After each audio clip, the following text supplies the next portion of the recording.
Assalamualaikum warahmatullahi wabarakatuh. Waalaikumsalam warahmatullahi wabarakatuh. Bismillahirrahmanirrahim.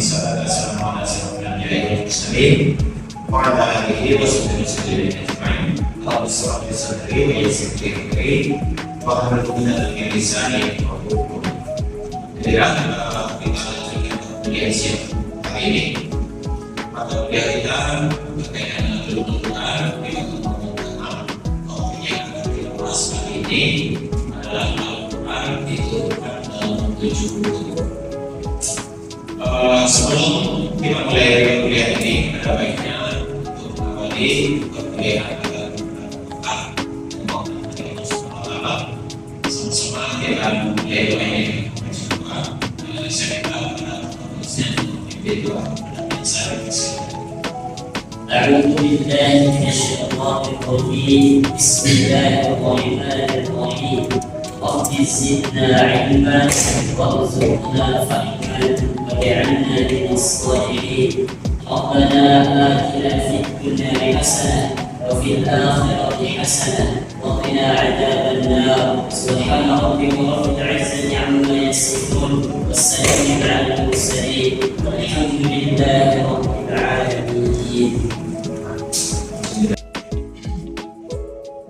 Biasa, Kemenpora, Muhammad Azri, Muhammad Kadir. Sebelum pembahasan kita hari ini, minggu lalu kita sudah bicarakan tentang Al-Quran, bagaimana proses Al-Quran ini diturunkan atau topik tentang nuzul Al-Quran. Nuzul Al-Quran kaitannya lanjutannya adalah dengan Al-Quran diturunkan dalam 7 buku. Nanti minggu depan berkaitan tentang materi ayat-ayat yang pertama dan yang terakhir diturunkan. Diharapkan sebagai capaian pembelajaran materi Al-Quran diturunkan dalam 7 huruf. Diharapkan indikator yang akan dicapai, pertama mahasiswa mampu menyebutkan nanti dalil atau alasan atau sumber yang menjelaskan bahwasanya Al-Quran itu diturunkan dalam 7 huruf. Diharapkan begitu. Yang kedua, mahasiswa mampu memperbandingkan, ada nanti perbedaan pendapat. Al-Quran diturunkan dalam 7 huruf ini sama dengan perbandingan ataupun perbedaan pendapat para ulama.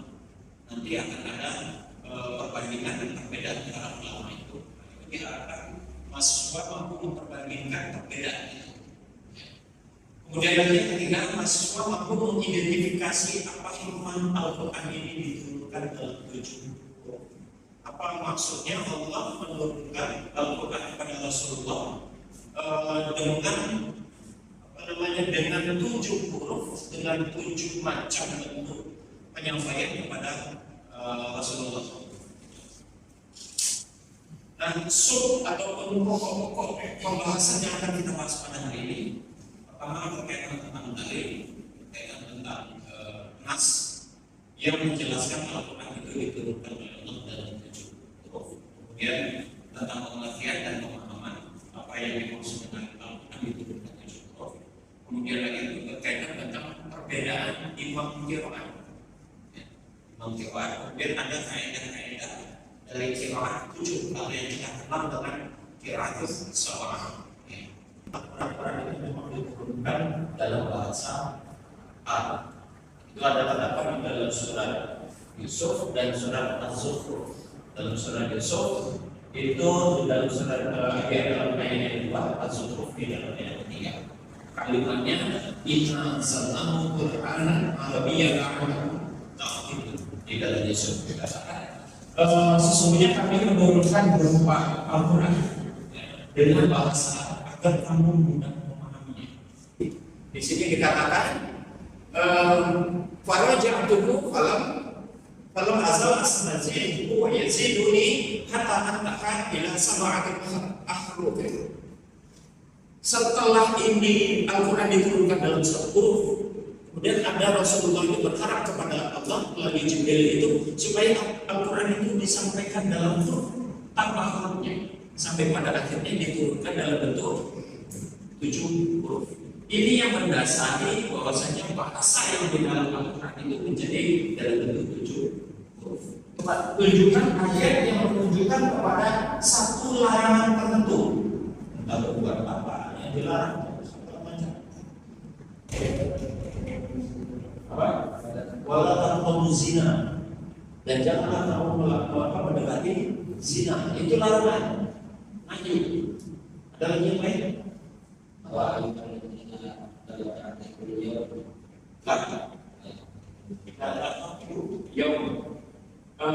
Itu di situ ada larangan untuk berbuat atau melakukan satu perbuatan yang ada bulan atau hari yang menjadi satu ketetapan.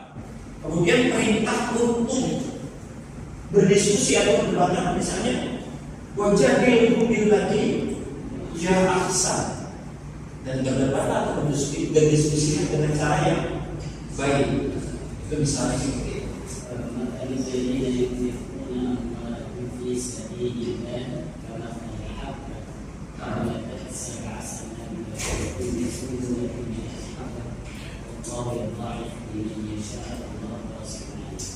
Di situ kan ditanya tafsir tentang bagaimana perumpamaan yang bermanfaat. kelipatannya, perumpamaan lipat gandanya satu amalan pahala terhadap orang yang berlipat sedekah. Jumhur memandang yang dimaksud 7 huruf itu adalah 7 gaya bahasa yang ada di dalam Al-Quran. Kita kenal, kita tahu kalau di dalam bahasa Arab itu kaya dengan corak ragam bahasa. Walaupun bahasanya sama dengan bahasa Arab. Sama seperti dari Indonesia ini bahasa yang masing-masingnya itu memiliki bahasa tertentu. Yang bahasa itu kalau seandainya kita itu bisa memiliki arti yang berbeda. Artinya sama tapi penyebutannya berbeda. Kalau di Medan, Ulu. Kalau di Jawa, Gede atau Ijo. Kalau di daerah Sulawesi ada bahasa daerahnya. Ye. Dari 5 bahasa ini saja itu artinya sama. Iya, artinya satu. Tapi penyebutannya berbeda. Itu juga yang terjadi di dalam bahasa Arab yang termuat di dalam Quran itu ada 7 gaya bahasa yang diyakini oleh jumhur itu menjadi bahasa yang mewakili dalam Quran. Pertama ada Quraisy, ada Quran Warsh, murid dari Imam Nafi'. Nah, Imam Hafiz ini murid dari Imam Nafi'. Ini yang terkenal. 2 Quran ini yang memiliki sedikit baik dari penulisan dan gaya bahasanya atau pembacaannya itu agak berbeda. Nanti kita lihat perbedaannya di mana. Kemudian ada Imam Al-Kisai, muridnya Abu Harith sama Hafiz Ad-Duri. Kemudian ada Hamzah, muridnya Khalad dan Khalaf. Nah, saya ingin memperlihatkan terlebih dahulu sisi perbedaan daripada bacaan imam tadi. Kita mungkin mengambil contoh atau sampel ke surat Al-Fatihah. Ada beberapa di dalam Al-Fatihah itu yang bacaannya itu berbeda antara imam satu dengan yang lainnya. Nah, kalau Imam Nafi' gini, saya mulai mungkin dari lafaznya. Kalau Bismillah atau basmalah yang kita kenal sebutannya itu tidak ada perbedaan bacaan. Kalimat Alhamdulillahirabbil alamin juga tidak ada perbedaan. Alhamdulillahirabbil alamin Ar-Rahmanir Rahim sampai situ masih aman sama. Masuk di Maliki Yaumiddin pada kata-kata Malik. Nah, di sini ada perbedaan. Ada 2 bentuk bahasa, ada yang memanjangkan bacaan ma, ada yang memendekkan. Ada yang bunyinya Maliki Yaumiddin, ada yang Maliki Yaumiddin. Siapa yang menggunakan bacaan Maliki Yaumiddin dengan memanjangkan, ini kita lihat tanda panahnya nih. Saya lihat. Ini bisa dipahami tak tanda panahnya? Saya. Yang menjurus kemari seperti Imam Ibnu Katsir, dia menggunakan dua-duanya. Imam Ibnu Katsir itu boleh memanjangkan, boleh memendekkan. memendekkan. Ya, di Ibnu Katsir. Kemudian ini yang pakai garis biru, Imam Hashim dia memakai Malik, makanya di Quran Hafiz, Quran yang kita pakai dia yang dipakai Malik Yaumiddin. Ya. Kemudian siapa lagi ini? Yang coklat muda garisnya. Ini Imam Al-Kisai, dia menggunakan Malik Yaumiddin. Lalu siapa yang memakai Malik Yaumiddin dengan tidak memanjangkan, tidak ada mat pada mimnya? Ini cukup banyak. Pertama, Nafi', ini Warsh, Qulud, ini dia memakai. Ibnu Katsir tadi juga membolehkan. Abu Amr dia juga menggunakan yang tidak panjang. Ibnu Amir dia juga menggunakan yang tidak panjang. Dan Imam Hamzah dia juga menggunakan yang tidak panjang. Jadi terbagi, terpecah itu imam. Ada yang memanjangkan bacaan, ada yang memendekkan bacaan. Yang memasuki 5 hukum bacaan ini atau kaidah-kaidah. Dan ini di luar hukum tajwid. Ini di luar hukum tajwid. Ya. Saya akan memperlihatkan ada beberapa perbedaan antara Quran Hafs dan Quran Warsh. Yang kita pakai Quran apa tadi? Hafs. Hafs itu di Asia pada umumnya itu menggunakan Quran Hafs. Apa perbedaannya antara Hafs dan Warsh? Kalau Warsh itu biasanya banyak di Indonesia, Maroko, di Yaman atau menggunakan Warsh. Jadi kalau bacaan Al-Fatihah di bawah Al-Fatihah yang di Indonesia dilapaskan di sana, ketawa-tawa aja. Baca Wadduha di bawah sana, kita tawakan. Karena di sana tidak pakai Wadduha, tapi Wadduha. Wallahi dan sajid, waddan kalam buka wa maquli, wal akhiratu khairul laka minal ula.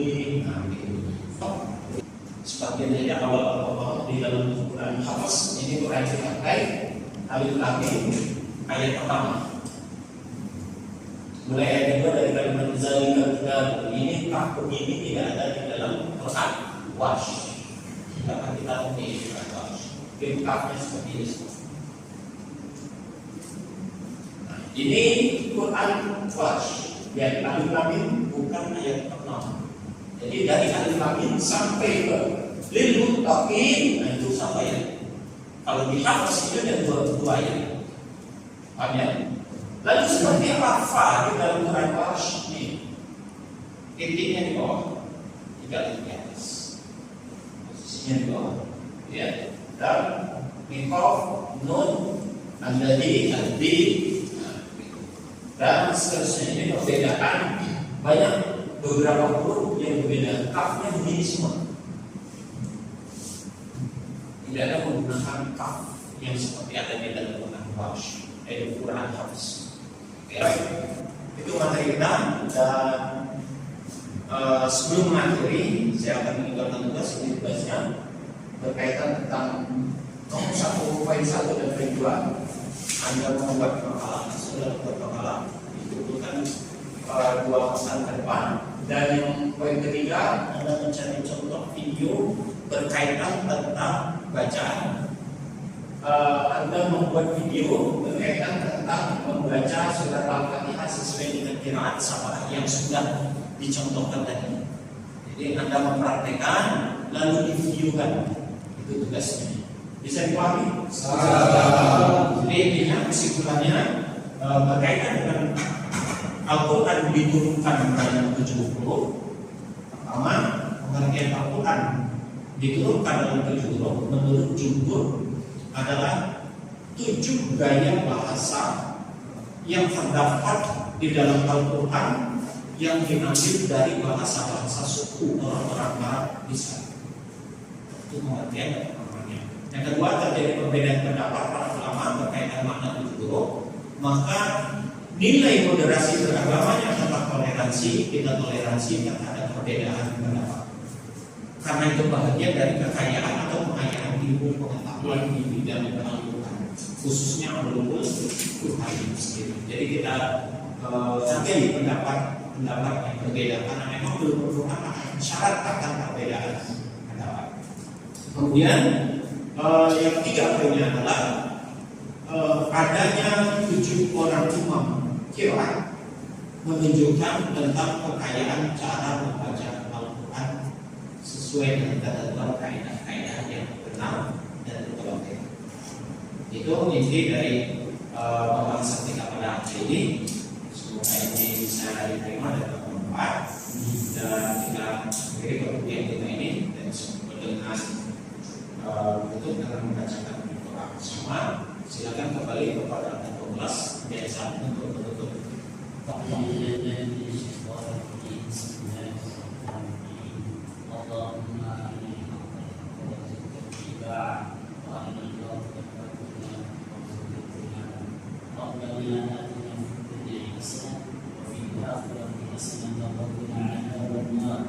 سبحان ربك رب العزة عما يصفون والسلام على المرسلين والحمد لله رب العالمين.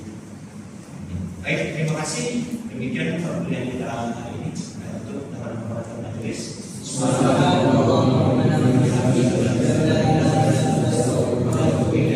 Assalamualaikum warahmatullahi wabarakatuh.